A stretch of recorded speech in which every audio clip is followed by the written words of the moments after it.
अस्सलाम वालेकुम। सारे स्टूडेंट्स को मेरी तरफ से प्यार भरा सलाम। Dear students, we are discussing about Newton's laws of motion, and in our previous class of lectures we have discussed about contact force, and one of the contact force, that is normal reaction, जो हमने पहले ही discuss किया हुआ है। उसके लिए normal reaction कैसे लगता है वो भी मैंने आपको पूरी तरह से उस वाले लेक्चर में एक्सप्लेन किया हुआ है। होप आप लोगों ने देखा होगा, और आप सब स्टूडेंट से गुजारिश है कि आप इन वीडियो लेक्चर्स को सीरियली 1 बाय 1 देखिएगा, तभी आपको नेक्स्ट वाला लेक्चर बड़े ही आराम से समझ में आएगा। ठीक है बच्चों, तो कोई भी प्रॉब्लम हो, मैंने बोला आपको कभी भी, मेरा नंबर भी है आपके पास, आप मुझे व्हाट्सएप पे भी टेक्स्ट कर सकते हो, मेरे इनबॉक्स में भी मैसेज लिख सकते हो, और मैं आपकी जहां पर हो सकता है, आप लोगों को जहां पर भी प्रॉब्लम है उसको मैं सॉल्व करने की कोशिश करूंगा। ठीक है बच्चों, चलिए आज जो हमारा टॉपिक है बच्चों, वो कंटैक्ट फोर्स में ही एक दूसरा फोर्स है जिसका नाम है टेंशन।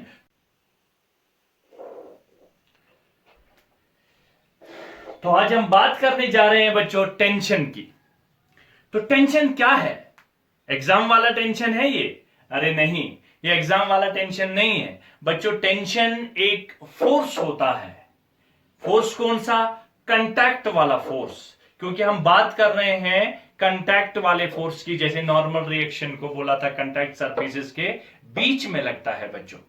तो ये जो आज हम टेंशन की बात कर रहे हैं, टेंशन बेसिकली एक कंटैक्ट वाला फोर्स होता है। क्या है बच्चों? कंटैक्ट फोर्स होता है। ये लगता कैसे है? जैसे नॉर्मल रिएक्शन था, क्या ये वैसे लगता है? नहीं।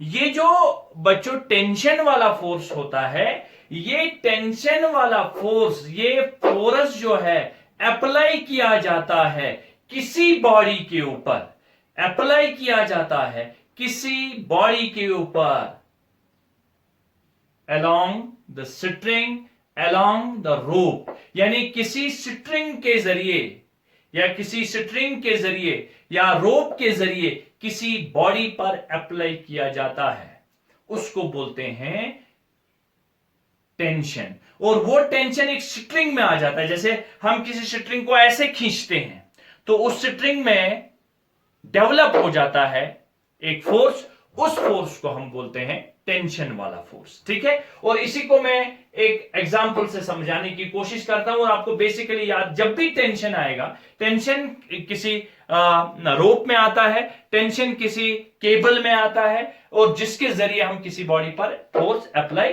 करते हैं। ठीक है, और इसी टेंशन को जो एक स्ट्रिंग में लगता है, जो एक स्ट्रिंग के थ्रू किसी बॉडी पर लगाया जा सकता है, उसको बच्चों में एक एग्जांपल से आपको समझाता हूं। जैसे एक ब्लॉक है बच्चों, ध्यान से देखिएगा, ये एक ब्लॉक है। इस ब्लॉक के ऊपर मैंने यहां एक रस्सी से बांध दिया, इसको कनेक्ट किया। ये एक स्ट्रिंग है, कनेक्ट किया मैंने इसको। इस स्ट्रिंग के ऊपर यहां इस एंड पर बच्चों मैंने एक फोर्स F लगाया। यहां पर मैंने इसको, मान लो किसी फोर्स से ऐसे खींचा, तो ये फोर्स यहां और उसके बाद में इस पॉइंट पर भी लगेगा। तो मैंने फोर्स यहां पर लगाया और यही फोर्स यहां तक आ गया। सेम फोर्स से ये इस ब्लॉक को यहां की ओर खींचेगा, यहां की ओर खींचेगा इसको। ठीक है बच्चों, तो ये कैसे? फोर्स तो मैंने यहां पर लगाया था, तो ये यहां पर कैसे आ गया? ऐसा वाला फोर्स जो लगेगा एक स्ट्रिंग के थ्रू किसी बॉडी पर, इस स्ट्रिंग में जो फोर्स आएगा उस फोर्स को हम बोलेंगे टेंशन वाला फोर्स। और जब भी टेंशन की बात होगी तो दिमाग में आना चाहिए ये फोर्स किसी स्ट्रिंग, रोप या केबल के द्वारा लगता है, उसमें लगता है। तो अगर मैंने यहां पर फोर्स अप्लाई किया, ये फोर्स कैरी हो गया अलोंग दिस स्ट्रिंग, और यहां पर भी सेम फोर्स लगा। इस वाले फोर्स जो डेवलप हुआ इस रस्सी में, इस केबल में, इस स्ट्रिंग में जो डेवलप हुआ, उस वाले फोर्स का नाम है टेंशन। तो स्ट्रिंग, जब भी मैं स्ट्रिंग का नाम लूंगा उसमें एक फोर्स डेवलप होगा, उस वाले फोर्स को टेंशन वाला फोर्स कहते हैं। राइट बच्चों? ठीक है।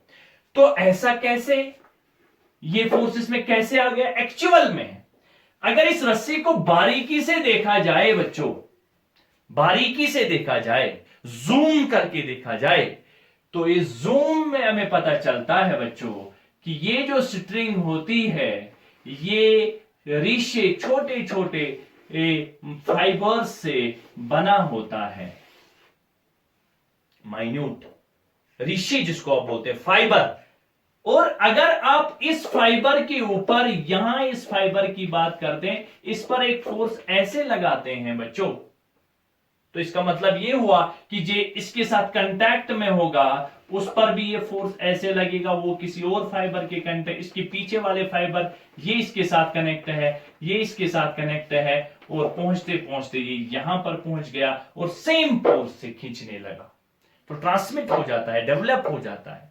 तो ये ऐसे, जब भी अब हम बात करेंगे स्ट्रिंग की, हम बात करेंगे रोप की, तो दिमाग में जल्दी जल्दी बैठना चाहिए कि बेसिकली इसमें एक टेंशन वाला फोर्स डेवलप होता है। तो ये टेंशन वाले फोर्स की बच्चों अगर हम एक डिफिनीशन बनाने की कोशिश करें तो हम इसको डिफाइन कैसे करेंगे? किस में लगता है? ये लगता है एक स्ट्रिंग में, फ्लेक्सिबल स्ट्रिंग में लगता है, ठीक है। तो इसको हम डिफिनीशन में क्या लिखेंगे? Force along length of material. तो इसको नोट करिए, force along length of material, length of material, force along length of material, force along length of material, especially force carried by, especially force carried by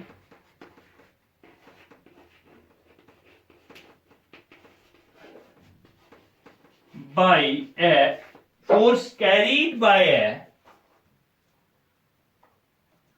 flexible medium, flexible medium,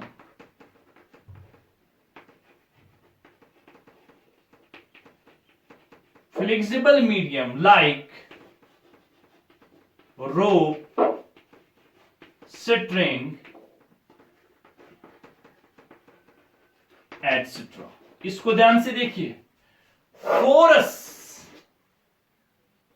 along length of a material, अभी मैंने block बना के दिया था बच्चों आपको, ये string, इस पर फोर्स लगाया मैंने यहां की ओर, फोर्स अलोंग लेंथ, ये लेंथ है इस स्ट्रिंग की, force along length of material, specially force carried bye a flexible, ये फ्लेक्सिबल मीडियम लाइक रोप, स्ट्रिंग एटसेट्रा। ठीक है, तो ये इसकी डिफिनीशन हो गई। जब हम एक फोर्स अप्लाई करते हैं किसी बॉडी के ऊपर अलोंग द स्ट्रिंग, ये फ्लेक्सिबल मीडियम लाइक रोप, स्ट्रिंग एक्स्ट्रा, इसके द्वारा जो फोर्स लगता है उसको हम बोलते हैं टेंशन वाला फोर्स। ठीक है बच्चों, ठीक है, इसको नोट करिए। अब अभी जो हमारा हम सिलेबस की बात करेंगे तो वहां मैं बार बार लिखूंगा, इस स्ट्रिंग की जो बात हो रही है, ये रोप ले लो या स्ट्रिंग ले लो, इस स्ट्रिंग की बार बार बात होगी बच्चों कि ये जो स्ट्रिंग होती है ये मासलेस है, मासलेस नेग्लिजिबल मास। तो ऐसी स्ट्रिंग क्या हो सकती है जिसका मास ही ना हो, ना के बराबर मास, कम मास, उस वाली स्ट्रिंग की बात यानी हम यहां नेग्लेक्ट करेंगे, मासलेस। एक चीज तो ये, दूसरी इंपॉर्टेंट बार बार बोलूंगा, अरे बच्चों ये जो रस्सी है ये इनएक्सटेंसिबल है। इनएक्सटेंसिबल मतलब अगर मैं इसको ऐसे खींचूंगा तो ये लंबी नहीं होनी चाहिए, तभी अगर ऐसा ना हो, अपनी पोजीशन पर पार्टिकल्स रहेंगे, एटम्स रहेंगे, तो उनमें खाली टेंशन आ सकता है लेकिन ये इलोंगेट नहीं होनी चाहिए, ये होता है इनएक्सटेंसिबल। इस स्ट्रिंग की बात करेंगे रोप फिलहाल, लेकिन कभी कभार जब थोड़े से टफ प्रॉब्लम्स होंगे तो उसमें हम जो स्ट्रिंग लेंगे वो स्ट्रिंग हम बच्चों लेंगे मैसिव, यानी जिसका बच्चों मास होगा। लेकिन अब ध्यान से देखिए, कुछ इंपॉर्टेंट पॉइंट्स मैं बताऊंगा आपको जो आपको इस टेंशन के बारे में याद रखने हैं, क्योंकि ये टेंशन हमें बार बार टेंशन ना दे, इसीलिए हम इस टेंशन को ही खत्म करेंगे। कुछ इंपॉर्टेंट चीजें इसमें याद रखेंगे, ठीक है। अब पहला इंपॉर्टेंट चीज क्या है? Tension has no direction. Tension की कोई डायरेक्शन नहीं होती। Tension has no direction. Tension की कोई डायरेक्शन नहीं होती। टेंशन वाले फोर्स की कोई डायरेक्शन नहीं होती। और अब इंपॉर्टेंट बात यह है कि कहां की ओर टेंशन लगेगा, कैसे हमें पता लगेगा कि टेंशन किधर की ओर है? फोर्स है, फोर्स है ना। तो tension basically along the, tension लगता है along the length of the wire, along the length of the rope, along the length of the string. अब इसके लिए इंपॉर्टेंट याद रखिए कहां की ओर टेंशन की डायरेक्शन होगी, जिसकी कोई डायरेक्शन नहीं है। लेकिन लगता कैसे है ये अलोंग? जब ये along the length of the string लगता है तो ये कैसे लगता है? तो उसके लिए इंपॉर्टेंट बात याद रखनी है, tension acts always away from the body. Important point, tension acts always away from the body. ओ हो, आप ध्यान से देखिए, इस पॉइंट में, इस पॉइंट की बड़ी इंपॉर्टेंस है। देखिए कैसे, चलिए, ये मेरे पास एक स्ट्रिंग है ऐसे, और इस स्ट्रिंग पर यहां पर हमने मास m लगा दिया। अब देखिए, tension acts always away from the body. ये एक बॉडी है जिसका मास m है, ये एक बॉडी है। अगर ये ऐसे नीचे mg इसके ऊपर फोर्स लगाएगा नीचे, तो टेंशन किधर की ओर? Acts always away from the body. तो always away from the body, always away from the body. अगर बॉडी इधर जा रही है तो इसका मतलब टेंशन अवे होगा। ये टेंशन, टेंशन की डायरेक्शन होगी जहां मास उसके अपोजिट में टेंशन, जहां मास उसके अपोजिट में टेंशन, मास ये तो ऊपर टेंशन। अब देखो, ये भी तो एक बॉडी है जिसके साथ ये लटका हुआ है, तो ये ऊपर देखोगे अवे फ्रॉम द बॉडी, ये बॉडी है तो अवे फ्रॉम द बॉडी, तो ये हो गया, ये टेंशन की डायरेक्शन है, ये टेंशन है, ये टेंशन की डायरेक्शन है। तो कंक्लूजन में याद रखिए, अगर मास है, मास के अपोजिट में टेंशन, बॉडी है, बॉडी के अपोजिट में टेंशन।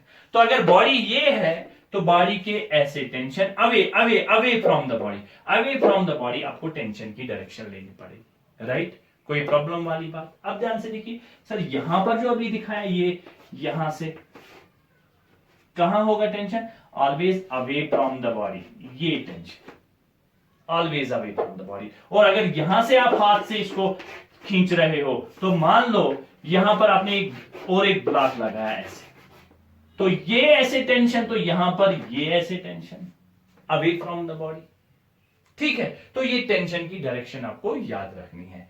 तो ये इंपॉर्टेंट बात है इसमें डायरेक्शन के बारे में। तो तीसरा, ये जो हमेशा हम पूरी फिजिक्स में टेंशन को हम रिप्रेजेंट करेंगे, tension is represented by, tension is represented by capital T. और टेंशन फोर्स है, और tension is always represented by capital T, simple, ठीक है। तो tension is always represented by capital T. अगर हमने अभी टेंशन के बारे में बोला कि टेंशन जो है एक रस्सी में लगता है, वो रस्सी मासलेस है। मासलेस रस्सी में tension at all the points, at all the points of the string, all the points of the string remains same, remain same. और जब हम मास लेस की बात करेंगे, हर किसी पॉइंट पर the tension of the string remain same. यहां पर देखिए, मैंने यहां पर भी टी दिखाया, यहां पर भी टी दिखाया। तो टेंशन सेम इसलिए है क्योंकि ये जो रोप है ये बच्चों मासलेस है। और अगर इसी रोप को हम चेंज करेंगे with a rope which has some mass, so dear students, my dear students, the tension will not remain same. अब ऐसा क्यों? क्योंकि तब तो हमें उसकी मास की भी बात लेनी पड़ेगी। जैसे यहां पर एक है तो ये मैसिव कोई स्ट्रिंग है और यहां पर इसको हमने फोर्स लगाया F। अब ध्यान से देखिए, यहां से यहां तक इसका कुछ मास होगा, ज्यादा मैक्सिमम मास। तो इस फोर्स को ये मैक्सिमम मास इधर खींचना पड़ेगा, फोर्स लगाना पड़ेगा। तो पूरा मास को इसको हिलाना पड़ेगा, इधर की ओर ले जाना पड़ेगा, उतना फोर्स हमें लगाना है। लेकिन अगर ये मास, इसी फोर्स को मैं यहां तक काट दूं और यहां पर लगा दूं फोर्स, तो इतना मास तो खत्म हो गया ना। तो उसके बाद में तो कम फोर्स लगाना पड़ेगा, यानी यहां पर कम फोर्स लगाना पड़ेगा। और यहां पर अगर मैं फोर्स लगाऊं इतनी सी रस्सी पर, तो यहां पर तो इससे कम फोर्स लगाना पड़ेगा। तो इसी चीज को अगर यहां tension at all points of the string remain same, tension at all points of the string not remain same. कब? Not remain same when the string is massive, when the string is massive, जब इसका कुछ mass होगा, when the string is massive. ठीक है बच्चों, जब इसमें मास आ जाएगा तब स्ट्रिंग में हर किसी पॉइंट पर सेम नहीं रहेगा। तो बेसिकली टेंशन क्या है? तो आप याद रखिए, टेंशन बच्चों एक पुलिंग फोर्स है। तो याद रखिए लास्ट में, tension is a pulling force, tension is a pulling force, pulling force, not a pushing force. Pushing force लगाओगे ऐसे तो टेंशन नहीं लगेगा। हमेशा टेंशन जो है, टेंशन इज ए कौन सा फोर्स बच्चों?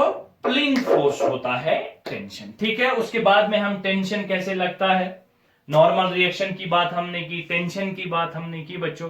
तो नेक्स्ट हम कनेक्टेड मोशन, एक रस्सी के साथ जब दो से ज्यादा मास कनेक्टेड होंगे तब हमारा उनका नेट एक्सेलरेशन कैसा होगा। और टेंशन के बारे में ये जो मैंने आज कुछ इंपॉर्टेंट पॉइंट्स बताए वो आप बड़े अच्छे से देख लो, अच्छे से उनको याद कर लो, मेरे ख्याल से अच्छे से रट लो टेंशन की डायरेक्शन क्या होती है। उसके बाद में हम नेक्स्ट और फ्री बॉडी डायग्राम के बारे में भी मैंने आपको बोला है, और नेक्स्ट क्लास में हम आगे चलते हैं।